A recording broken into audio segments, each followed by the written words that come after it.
વાહ વાહ વાહ વાહ. બાલ દોસ્તો, આ પંખીઓને તો તમે ઓળખો જ છો. હા, આ તો ચકલી છે.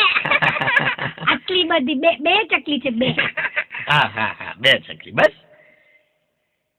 એકનું નામ ચકલી અને બીજાનું નામ ચકલો. હા, તેને ટૂંકમાં ચક્કો અને ચકી કહેવાય. તો આજે હું તમને ચકાચકીની વાર્તા કહીશ. અરે વાહ, કે મજા આવશે ને. સાંભળજો. એક હતો ચકો અને એક હતી ચકી. ચકી લાવી ચોખાનો દાણો અને ચકો લાવ્યો મગનો દાણો. ચકીએ ચૂલા પર ખીચડી મૂકી. ખીચડી ચડાવવા મૂકી અને પછી ચકી તો પાણી ભરવા માટે ગઈ ને ચકાને કહેતી ગઈ કે ચકા રાણા, ખીચડી તાજી ના જાય એનું ધ્યાન રાખજો હો, હું પાણી ભરીને આવું. ચકી તો પાણી ભરવા ગઈ. આ ચકી ગઈ એટલે ચકાએ ખીચડી જોઈ. ખીચડી ચડી ગઈ હતી.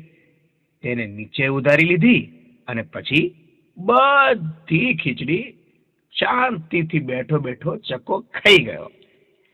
ચકી માટે જરાય ખીચડી બાકી ના રાખી. પછી આંખો પર પાટા બાંધી અને ચકાભાઈ તો સૂઈ ગયા. થોડીક વાર બાદ ચકી પાણી ભરીને પાછી આવી. એણે જોયું તો બારણું બંધ હતું. એટલે ચકીએ કહ્યું, ચકા રાણા, એ જરા બારણું ઉઘાડો. એટલે ચકો કે, મારી આંખો દુખે છે, હું તો પાટા બાંધીને સૂતો છું, તમે જાતે ઉગાડીને આવો. ચકા રાણા, એ આ બેડા કોણ ઉતરાવશે? તમે જાતે ઉતારો. ચકી બેન રસોડામાં ગઈ. તપેલીમાં જોયું તો ખીચડી હતી જ નહીં. ક્યાંથી હોય? ચકાભાઈ ખાઈ ગયા હતા ને. એટલે એને ચકાને પૂછ્યું, ચકા રાણા, અરે ઓ ચકા રાણા, આમાંથી ખીચડી કોણ ખાઈ ગયું? ચકો કે, મને કઈ ખબર નથી, રાજાનો કૂતરો આવ્યો હતો તે એ ખાઈ ગયો હશે. બસ થયું. એટલે ચકી તો રાજા પાસે ફરિયાદ કરવા ચાલી. રાજા પાસે જઈ અને ચકીએ રાજાને કહ્યું, એ રાજાજી, રાજાજી, આ તમારો કાળિયો કૂતરો મારી બધી ખીચડી ખાઈ ગયો. એટલે રાજાએ સિપાહીને હુકમ કર્યો, કાળિયા કૂતરાને બોલાવો. સિપાહીએ કાળિયા કૂતરાને હાજર કર્યો. રાજાએ તેને ચકીની ખીચડી બાબતે પૂછ્યું. એટલે કાળિયો કૂતરો કે, મેં ચકીની ખીચડી નથી ખાધી ભાઈ, નથી ખાધી. ચકો તો હા ખોટું બોલે છે.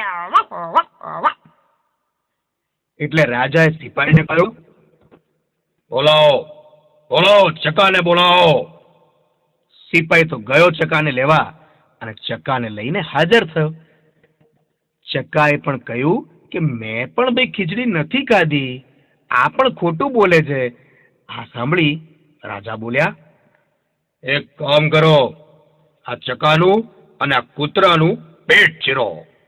જેણે ખીચડી ખાધી હશે એના પેટમાંથી જ નીકળશે.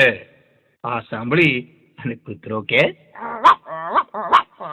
ભલે ભલે, ચીરો મારું પેટ, મારા પેટમાંથી તો નહીં જ નીકળે. પણ પેટ ચીરવાની વાત સાંભળી ચકાભાઈ તો ગભરાઈ ગયા. એમના તો પસીના છૂટવા લાગ્યા. કારણ ખીચડી તો એમણે જ ખાધી હતી. સાચી વાત ને? ચકાએ રાજાને કહી દીધું કે તેણે જ ખીચડી ખાધી છે. સાચું બોલી ગયા. તેણે રાજાની માફી પણ માંગી. પરંતુ રાજા તો ખૂબ જ ગુસ્સે થઈ ગયા હતા. તેમણે સિપાહીને હુકમ કર્યો, જાઓ, આ ચકાને કૂવામાં નાખી દો. સિપાહીએ ચકાને કૂવામાં ફેંકી દીધો અને ચકી બચારી કૂવા પાસે બેસીને રડવા લાગી.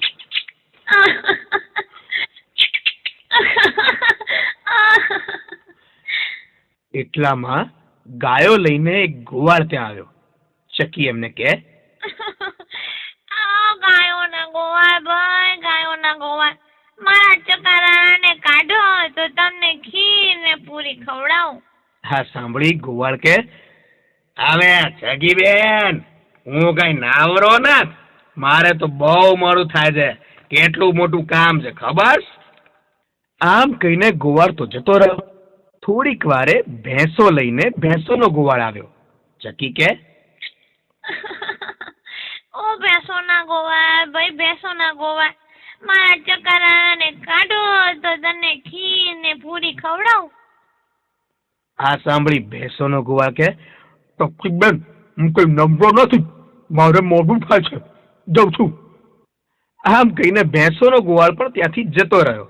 થોડીક વારે સાંઢિયા લઈને એક ગોવાળણ આવી. ઊંટને સાંઢિયો પણ કહે છે, ખબર છે? હા, સાંઢિયો એટલે ઊંટ. ચકી આ ગોવાળણને કહે, ઓ સાંઢિયાને ગોવાળણ ભાઈ, આમાં ચકારાને તું કાઢે તો તને ખીર ને પૂરી ખવડાવું. હા, આ ગોવાળણ બાઈને ચકીની દયા આવી ગઈ. તેણે ચકાને કૂવામાંથી બહાર કાઢ્યો. પછી ચકી કે, એ ગોવાળણ બેન, ખૂબ આભાર, ચાલ મારે ઘેર, તને હું ખીર ને પૂરી ખવડાવું હો. વાહ ભાઈ વાહ, ગોવાળણ પણ ખુશ, ચકી પણ ખુશ. ગોવાળણ ચકીને ઘેર ગઈ. ચકીબેને પ્રેમથી ખીર ને પૂરી રાંધી અને ગોવાળણને સરસ રીતે ખવડાવી, જમાડી અને પછી એને વિદાય કરી. એ આવજો હો, એ આવજો સસુ.